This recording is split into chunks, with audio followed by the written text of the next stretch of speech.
Siapa yang paling sering kentut? Aduh. Masya Allah. Enak ngomong. Abe lo ketua. Abe lo ketua. Ditahan jadi penyakit ya. Nah, ngomong soal kentut, kabarnya Ada tiap pemirsa. hari harus makan telur terus. Ya. Mungkin itu efeknya pemirsa ya. Semua sih doyan kentut. Karena harus makan telur itu untuk menaikkan kadar leukosit gitu loh. Saudara Peti ya. Ya, itu. Satu hari 4 telur rebus dikali 12 Biasa. berarti berapa pemirsa? 4 lusin. Satu orang. Kalau 4 orang, 4 lusin. Mending saya jualan depan Islamic Center pemirsa. 4 butir sehari.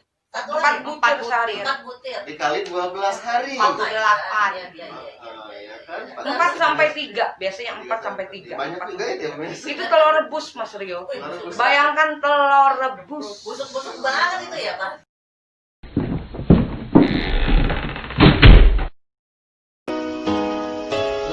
Oke, selama mulanya juga nih. Tapi harus jujur ya. Selama di karantina, siapa yang paling males?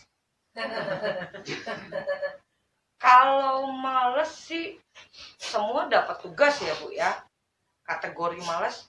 Karena kalau kita males kita yang kena. Karena kita di sana sakit loh. Berarti rajin semua ya? Insya Allah kok jadi rajin semua ya Bu. Ya nggak tahu ya. Biasanya bangun jam 9, jam 8 itu jam 7. Udah mandi. Siapa yang mandinya paling lama? Oh. Ada Inces mandinya paling lama. Cuman dia paling duluan sholat, paling duluan mandi, paling duluan drop. Kalau sudah mikirin hasil swab, paling banyak eksis. Siapa yang paling sering kentut? Aduh. Masya Allah. Enak ngomong. Abe lo ketua. Abe lo ketua. Ditahan jadi penyakit ya. Nah, ngomong soal kentut, kabarnya Ada tiap pemirsa. hari harus makan telur terus. Ya. Mungkin itu efeknya pemirsa ya. Semua sih doyan kentut. Karena harus makan telur itu untuk menaikkan kadar leukosit gitu loh. Saudara Peti ya. Ya, itu. Satu hari 4 telur rebus dikali 12 Biasa. berarti berapa pemirsa? 4 lusin. Satu orang.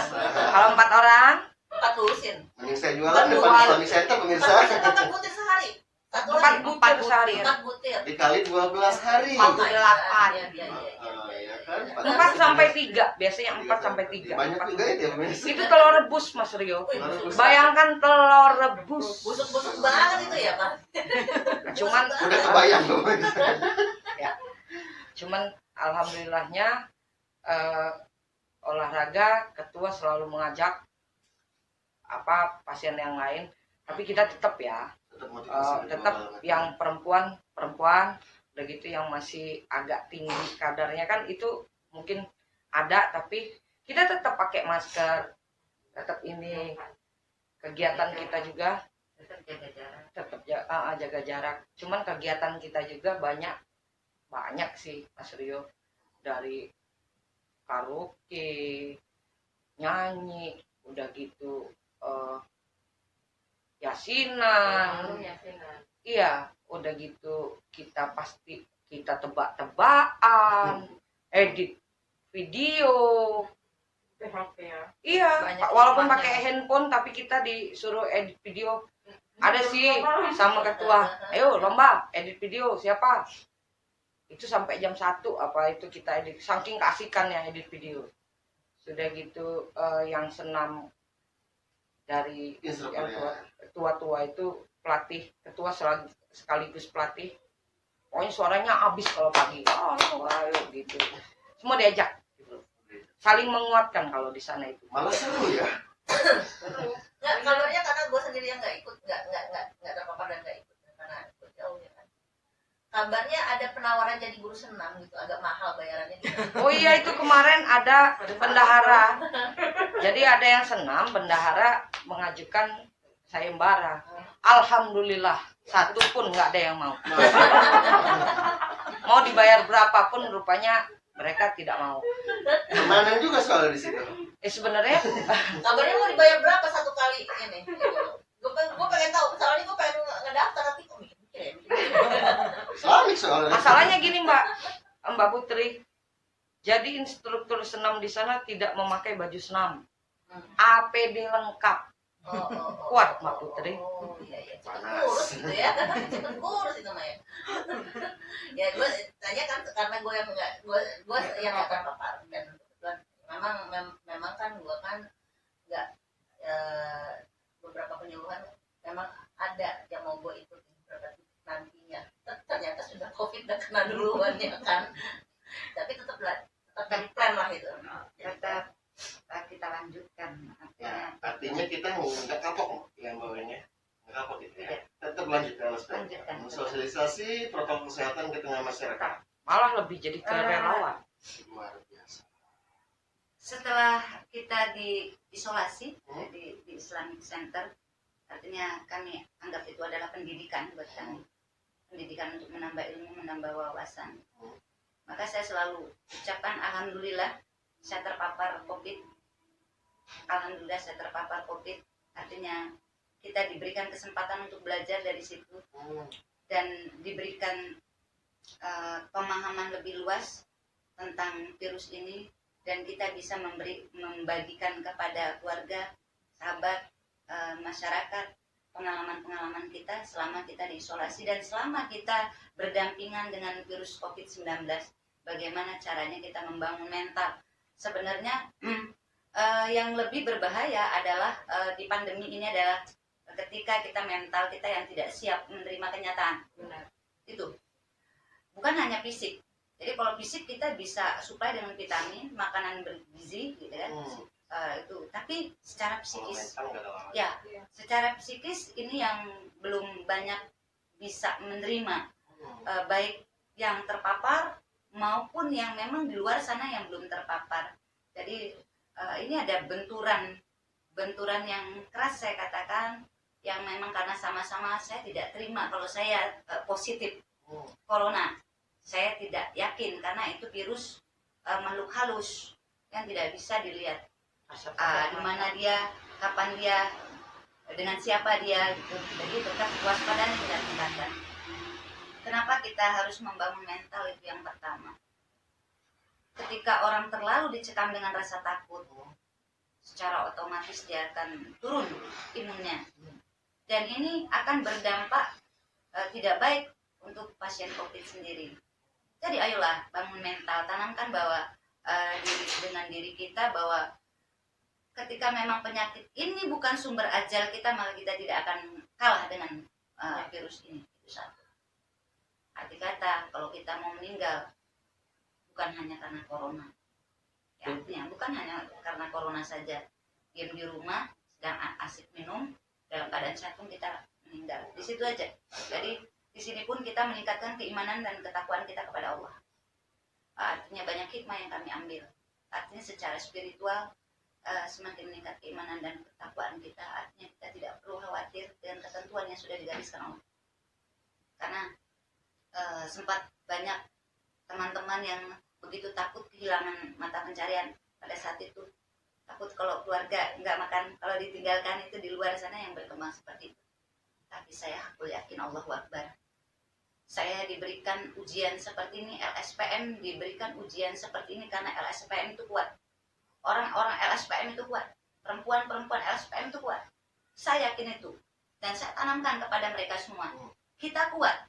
Kita tidak akan kalah dengan virus ini. Dan kita akan buktikan bahwa kita akan lepas dari 14 hari yang mencekam. Dan kita akan sembuh, sehat, kembali ke masyarakat dan kembali dengan keluarga.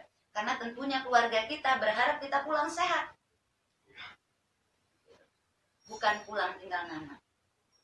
Itu menjadi motivasi luar biasa buat saya. Artinya memberikan kekuatan kepada teman-teman. Ayo kita bisa lawan ini virus.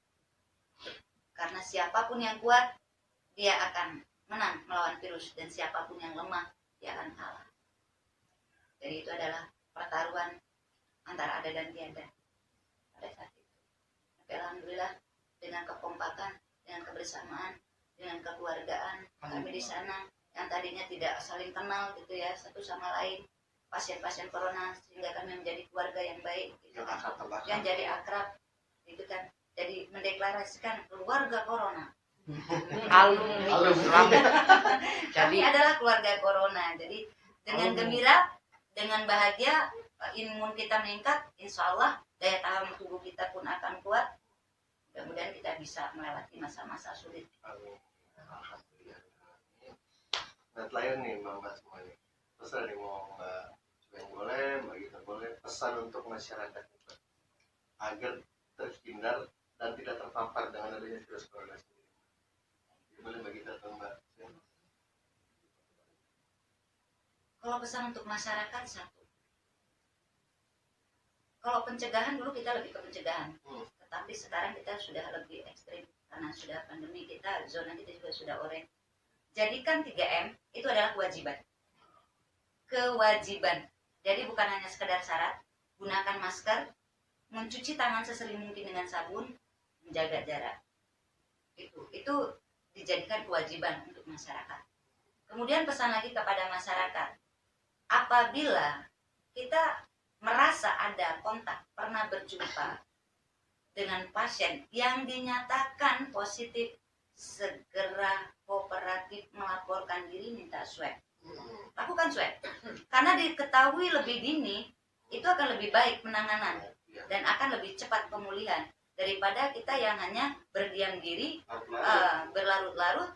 Ketika kita mengalami keluhan, justru tidak ada yang menangani dan tidak ada yang tahu kalau kita itu dalam keadaan terpapar COVID. Yang ketiga, saya berpesan kepada masyarakat yang memang belum terpapar dan mudah-mudahan tidak terpapar. Tolong siapapun pasien corona yang baik setelah diisolasi di Islamik ataupun isolasi mandiri di rumah, mohon jangan dikucilkan. Saya secara pribadi memang tidak dikucilkan, baik keluarga, lingkungan masyarakat, sekitar, sahabat-sahabat tidak ada. Tapi saya mendengar keluhan-keluhan dari rekan-rekan senasib seperjuangan melawan COVID. Ada cerita yang miris menurut saya gitu. Kita bersama-sama hendak melawan COVID-19. Setidaknya kita saling bahu-membahu menguatkan satu sama lain. Baik yang memang sudah terpapar ataupun belum. Dan mudah-mudahan tidak terpapar. Dengan adanya kita lebih agresif untuk menerapkan protokol kesehatan dan lebih kooperatif, saya yakin pandemi ini bisa kita atasi. Tapi dengan catatan kita bekerja sama. Buang ego. Bukan saatnya kita mengatakan bahwa saya kuat dan saya tidak mungkin. Tidak. Oh saya kaya, saya banyak uang, saya tidak akan mungkin. Tidak. Pandemi corona ini, COVID-19 tidak mengenal siapa dia. Tua, muda, besar, kecil, kaya, miskin, gak ada yang dipilih. Siapapun, kapanpun, dimanapun kita bisa terpapar virus COVID-19.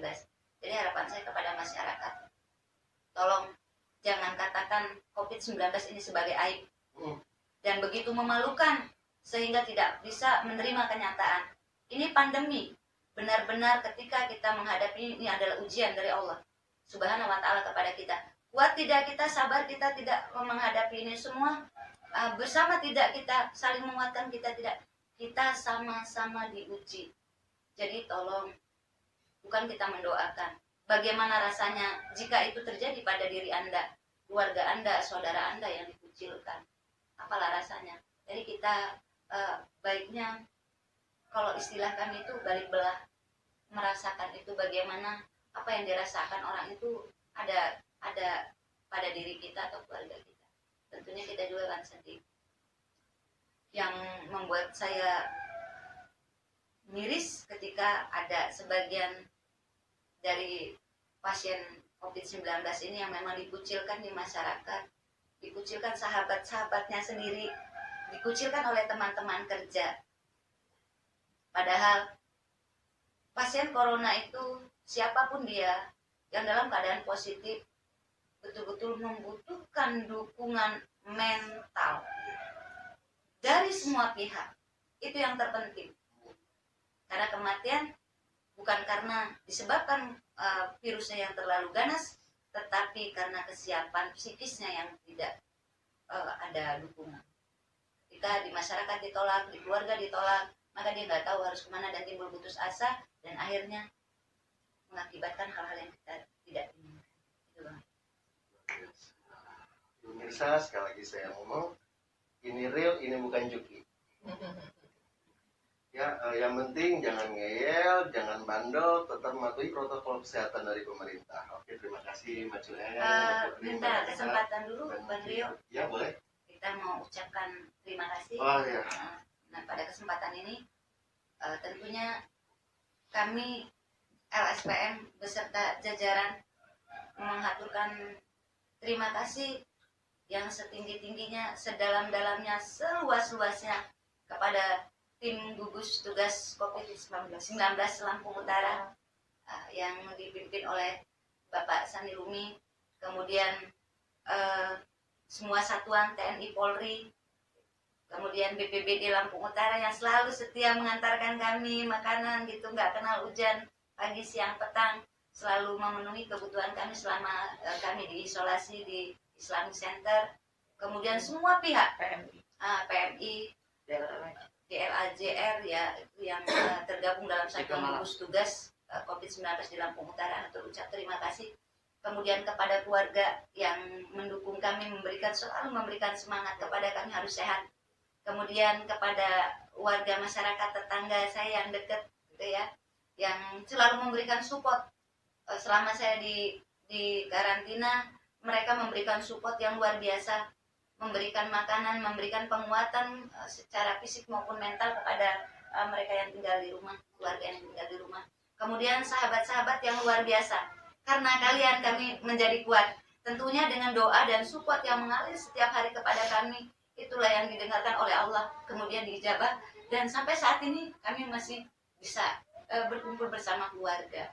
Mungkin ada Dita juga ingin menyampaikan kepada siapa yang harus boleh nih. Oh ya, buat semua kawan-kawan, terima kasih bantuannya, terima kasih support dan doanya. Satu hal, COVID ini ada, bukan rekayasa, bukan pula permainan politik dan lain sebagainya. Virus ini nyata ada. Jaga diri, jaga kesehatan. Hari ini mungkin saya, entah siapa besok lusa. Kembali lagi kepada diri kita masing-masing. Kenapa kami bisa kena? Itu hanya takdir Allah. Karena yang sudah pakai APD pun, nakes pun itu bisa terjangkit. Itu aja kita logikanya. Bahwa virus ini ada. Jaga diri, jaga kesehatan, jaga imunitas, selalu berpikir positif. Terima kasih untuk semuanya. Terima kasih untuk dukungan untuk LSPM, kawan-kawan LSPM, bantuan dana makanan dan minuman serta doa dari kawan-kawan LSPM luar biasa. Buat kawan-kawan nakes, semangat. Kami tahu Anda lelah, kami tahu Anda mulai drop, tapi tetap semangat. Insya Allah kita akan bersatu menjadi relawan. Seperti kata ketua tadi, terus semangat, jaga Lampung Utara, kita sama-sama jaga, biar terhindar dari COVID.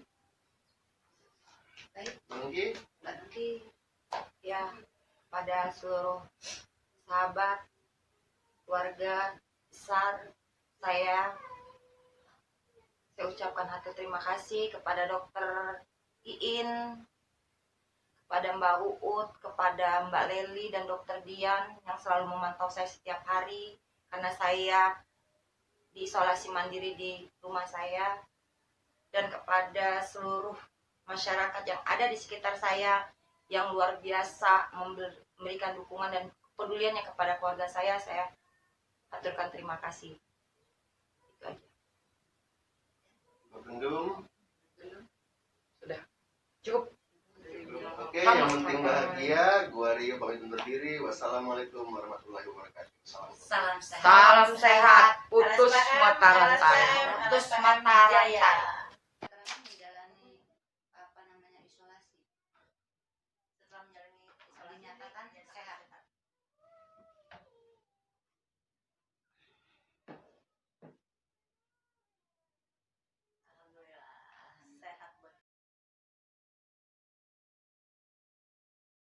Yo PLR, let's go. Hey hello, hey apa kabar kawan? Semoga semua baik, diberi kesehatan. Hey yo let's go, jangan sampai low.